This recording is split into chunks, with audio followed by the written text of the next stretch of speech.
It's your boy Vacation Time with Ryan, man. Truly, I'm gonna let you introduce yourself, brother. Hey, what's up, everybody? I'm Jerry, and my wife, she is in the car right now, but I'm Jerry, with Jerry and Sheila Island Living. I'm here in Dominican Republic, Santo Domingo Este. All right. So, before we get started, you want to give the people a little bit about your background before you ever discovered the Dominican Republic and stuff like that. Anything you want to share? Yeah, for sure.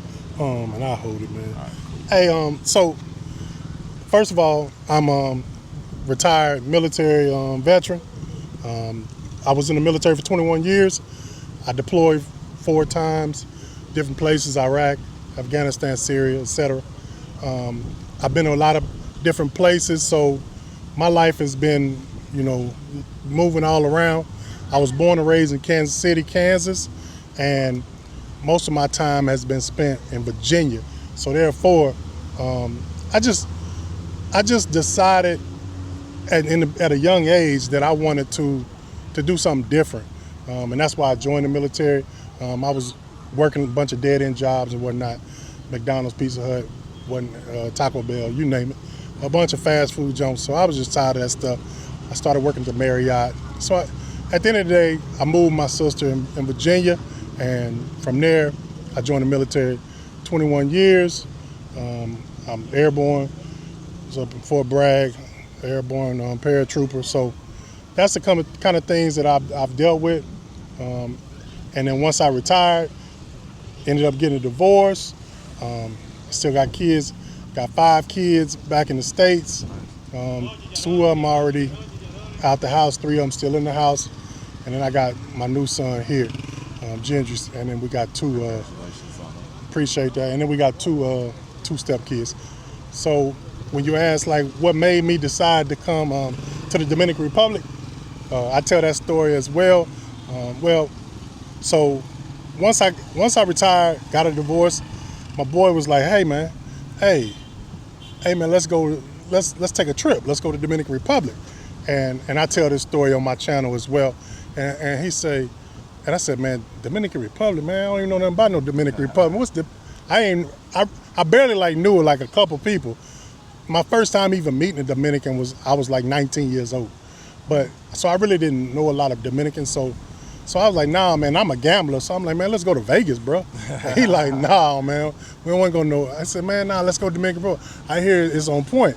And I said, man, I don't know, man. He said, man, I'll buy you a ticket. I'll get you a ticket for your birthday. And we'll go when we stay at a villa. I said, all right, if you're going to buy the ticket, then I'll go. You know what I'm saying? Yeah. All right, cool. He's like, so get your passport. And I hadn't had my passport. Actually, in the military, we had a passport. I bought a passport when I was in the military, but it had expired after 10 years. So I had to renew it. Okay. So then he did what he said he was going to do, bought the tickets. And then so I started going online and whatnot, researching.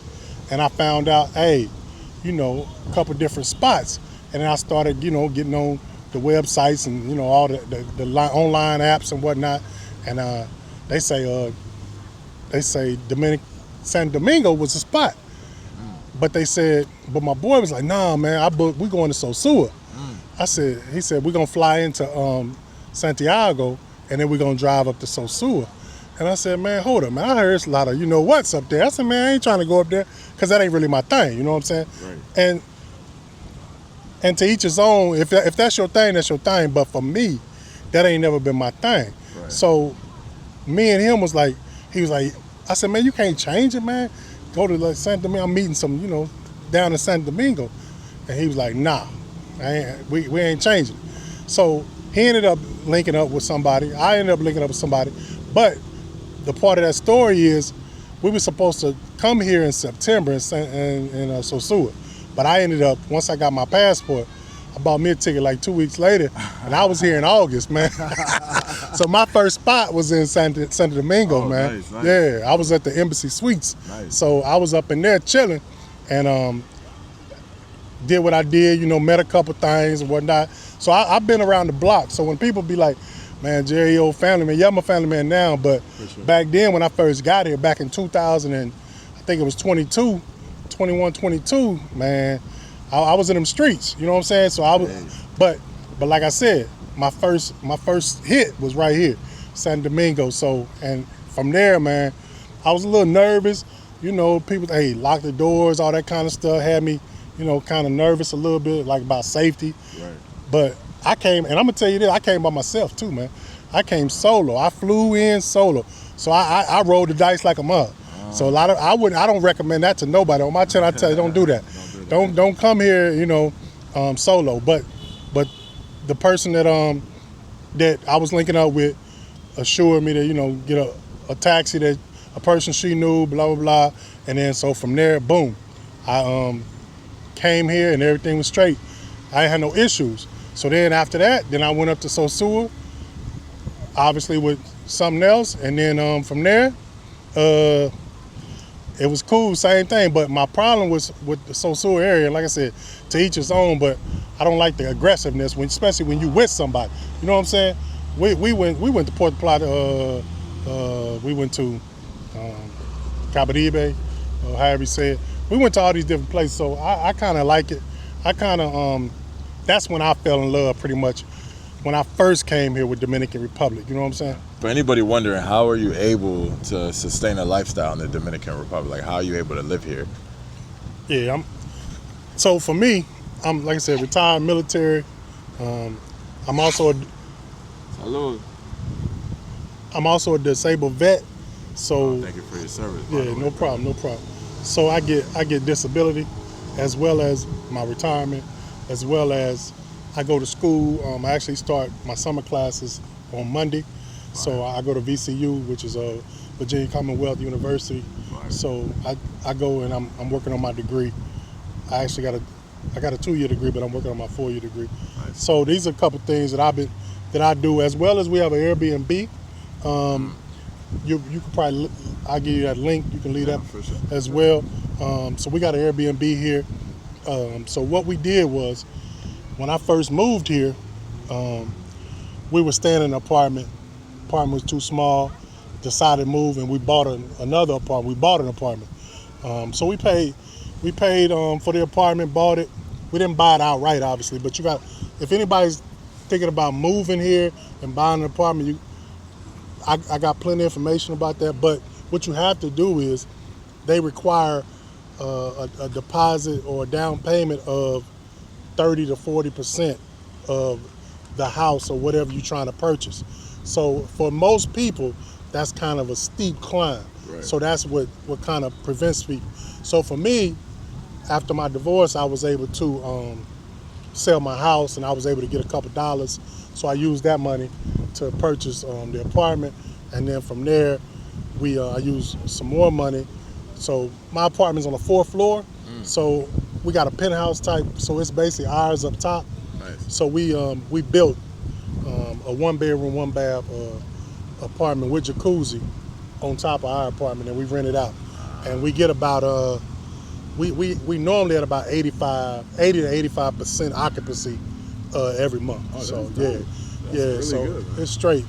A lot of people here that do Airbnbs. A lot of them have problems because most of our people that rent to us that are in our Airbnb are locals, because they love the jacuzzi. It's basically, you know, for example, let's say somebody got a boyfriend or a girlfriend, and they like 20-something years old. One of them living with their mama, the other one living with their mama, and then they want to just hang out together for a weekend, so they'll come to our spot. Something like that, you know what I'm saying? Be in the jacuzzi, whatnot. So yeah, that's what it is, man. That's fire. So that's how we make it. My wife, she manages it. She cleans it. She does everything. So yeah, so that's how we do it, man. Fire. What you think about that? You ever think about moving? Yeah. I've been thinking about moving here, man. It's the income thing that's kind of hard, because like 90% of my income is on the ground in Florida. You feel me? So that's Gotcha. the part. Like, YouTube ain't there yet. You know what I'm saying? I got you. If you but- keep it, if you just keep going though, if you just keep stacking your chips, one day, man, shoot, you'll be straight. And your name, you know, is worldwide, in my opinion.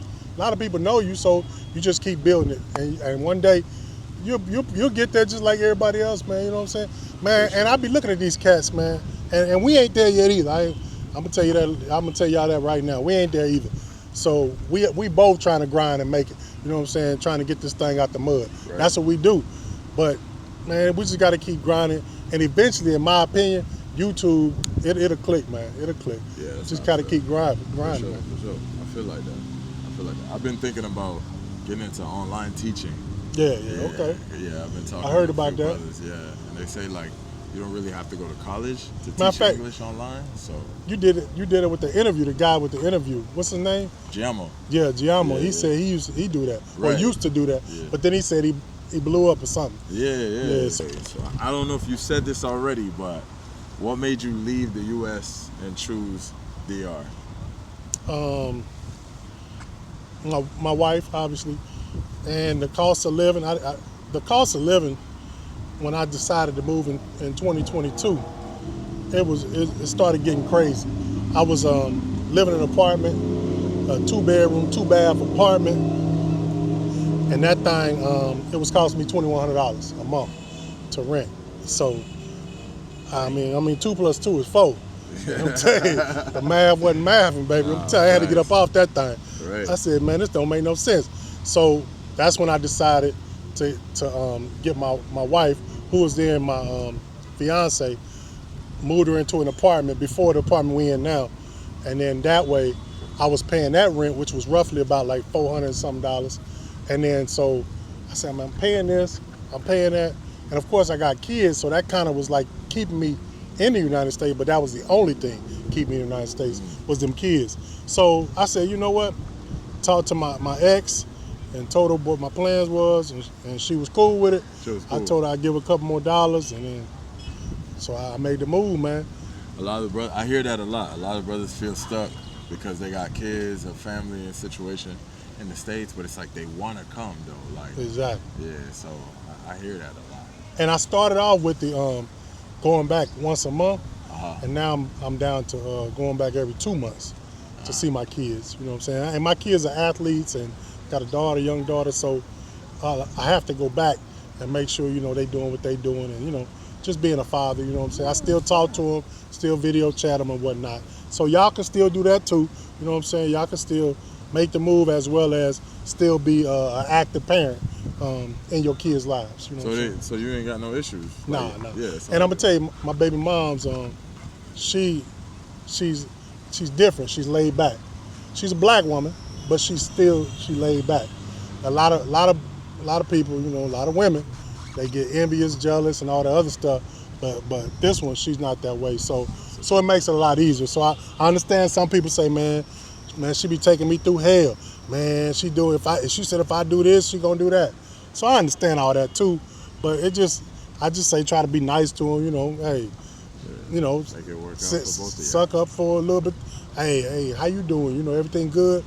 Yeah. And that's one thing that I suggest nobody do too. I don't know. Don't mess with your baby mamas after you're done with them. Don't mess with your exes after you're done with them. That's one thing I would never do. I would never encourage.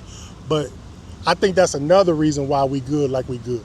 Because when you dog them out, then you're going to get what you got. You know what I'm saying? It's going to come back on you twofold. That makes sense. So that's how I see it. Before moving to the Dominican Republic, like how often was you visiting before you made a decision to actually move here? See, and that's, as an expat, we started moving, you know, I started moving back and forth and staying for like, I would come in for a week. I kind of flipped it up. So remember I said that I go to the United States once a month to see my kids. I was coming here once a month to see my wife. Okay. So, and then after that, when I flipped it, then You just you know what I'm saying. started So yeah, it was like once. I come like for about 4 or 5 days once a month. I used to come here, Okay. you know, make sure everything was straight. It was kind of like sometimes I stay for a couple weeks and then just go back. Yeah. Okay. All right, so I got a good one. What is your absolute favorite thing about the Dominican Republic? And then after that, you could tell us your least favorite. My favorite thing about the Dominican Republic is the culture, the weather, the women, obviously, and the food. So that's like I don't really have like one favorite thing, but Gotcha. as you can see right now, how many people can come somewhere and then like I said, I'm probably about 15 minutes from my apartment, from my house. We come here often, man. The water. Yeah. I love the smell of the water, the ocean. I just love being, palm trees, man. You say you from Florida or you live in Florida? I live in Florida. I wasn't born there, but I've Right. been there over 20 years. Got you. So if for somebody who lives in Florida, you're like, man, but like, why you live in Florida? The weather's obviously one of the major, reasons. Facts. So for me, this place not only has the weather, but it also has the culture and the food, the vibe. And of course, I'm sure in Florida you can find different, pockets of food and good pockets of different areas, good vibes. But for me, that's what sold it for me here. Okay, so tell us a little bit of the culture. Like, what's the culture like here? The culture is more laid back. Everybody's they're what they call tranquilo. Everybody's relaxed. Everybody's just they don't move too fast, and sometimes that's a problem. That's a problem. So they move a lot of time. They move slow. So hey, yeah, tranquilo, relax. Hey man, hey, when we get ready to go, it's okay, tranquilo. You go to a colmado.